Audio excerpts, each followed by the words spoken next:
It's kind of funny. One of my favorite things about making content is actually coming up with random things and having random ideas and then making a video about it and then talking through my random thoughts or my crazy ideas or sometimes my thoughts that I've researched and I've been thinking about. And so this really helps me put what I think into words. And so it's pretty cool. So this video is about two truths and a lie. If you've never played two truths and a lie, then you actually should play the game because it's actually kind of fun. But I just thought it'd be cute and fun to make this video and to give my two truths and a lie that I think will happen by the end of the season. I have two NFL things and one college football thing, and I'm super excited to just like get feedback and to release this video. So please let me know what you think in the comments below once this video is over.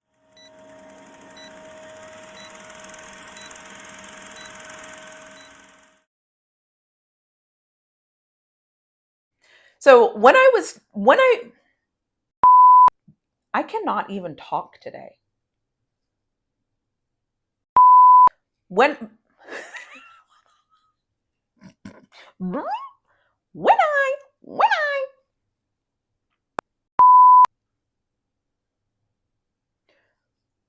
I decided this is what I was going to do, I had to really dig deep and figure out what I wanted to say because I wanted to pick things that could come true. They absolutely aren't crazy, but they are a little crazy, if that makes sense. So I wanted to pick some things that is either going to be something where it's like, that ain't never going to happen, or something where it's like, I could see that. That's not necessarily a wild take. So I have three things that I have decided they might all three come true, but I don't know. And some of these three things are personal to me, obviously, after you hear them. The first thing I want to say is that I think the Steelers could win a playoff game this year. And so obviously, they have to make the playoffs to win a playoff game. They obviously have to get through their brutal schedule in order to win a playoff game. They absolutely have to hopefully walk into the playoffs healthy.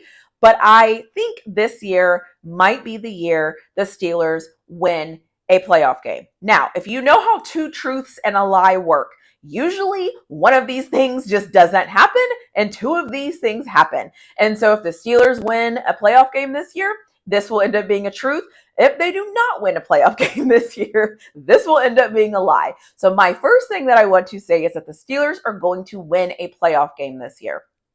The second thing I'm going to say is Caleb Williams will win Offensive Player of the Year. At first thought, that doesn't sound too crazy. He's a rookie, and I think I said rookie Offensive Player of the Year, but he is a rookie. We saw CJ Stroud come in and have a great season and do well. And I think the way that the Bears have built their offense, it is set up for Caleb Williams to have a good season. And so if Caleb Williams wins Offensive Rookie of the Year, then Caleb Williams will be everything that they thought he was going to be. And with this wide receiver group and with some of the weapons that they gave Caleb Williams, quite frankly, if he doesn't win Offensive Rookie of the Year, I might dare to say that he will underachieve. And I know that kind of sounds crazy and that sounds a little bit of an extreme, but I feel like if he doesn't win Offensive Rookie of the Year, I think he will underachieve. I think when I look at all the quarterbacks that were selected this year, when I look at the teams they're on, when I look at some of the structures they have set in place, when I look at the division that they play in, when I look at the schedules of those teams, I personally believe that Caleb Williams is set up to be the Offensive Rookie of the Year. And I could be wrong. That is why I'm making this video. But I have no reason to believe that Caleb Williams can't win Offensive Rookie of the Year. So he is my second thing that I'm going with. And the third thing I'm going with, some of you are probably going to be shocked and some of you are going to think I'm crazy. I think Texas will beat Georgia at some point this year. I don't know if they'll beat them in October. I don't know if they'll beat them in the SEC championship, if they both happen to be there. I don't know if they'll play each other in the college playoff thing. This is probably one of my bolder statements. I think Texas has the ability to beat Georgia this year. The more I thought about this, I don't think it's too wild of a take. I think it could actually happen. And one of the reasons why I think Georgia could lose to Texas when they come to Austin. I really believe that there are elements of Texas's football team that are a bad matchup for Georgia. Now, do I think Georgia has a solid team? Do I think they're great? Do I think all those things? Absolutely. This is not a knock on Georgia as much as it is a plus of what I see UT doing and how I see Texas building and the things that I see Texas doing. I think Texas having that close game with Alabama 2 years ago, then going to Alabama and beating Alabama, I think that gave Texas confidence. And so I expect Texas to beat Georgia at some point in this 2024 season. It sounds crazy that I'm saying that out loud. And who knows, maybe this will end up being my lie. But I really think that Texas can beat Georgia in the 2024 season. Do I hope Texas beats Georgia in the playoffs as compared to October? Well, yes, because that game would mean more. But I really think Texas has the potential to beat Georgia at some point this year if it doesn't happen in October. And so, hook 'em. Sorry, how dare me not throw up my horn. So for all of Longhorn Nation, if you're watching this, here's my horns. We're always going to hook them, mainly because it annoys people, but also because, it just is what it is. And I just hit the mic. So I hope that didn't disrupt the sound because I am tired of re-recording things because I'm not testing the mic. I need to do a better job of testing the mic, but nobody cares about that.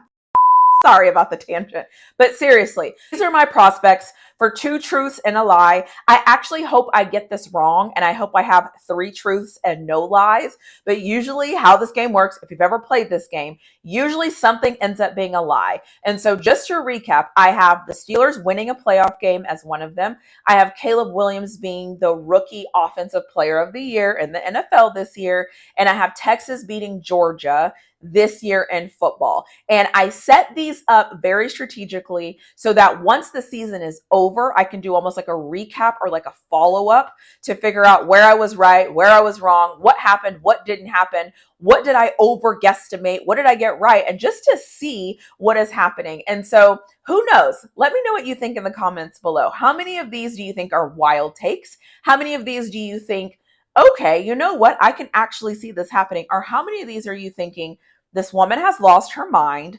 None of these are happening. She's totally she's totally out there on these. I don't believe any of the stuff that she's saying. I would love to know your comments below because I think it's funny to kind of predict what you think is going to happen.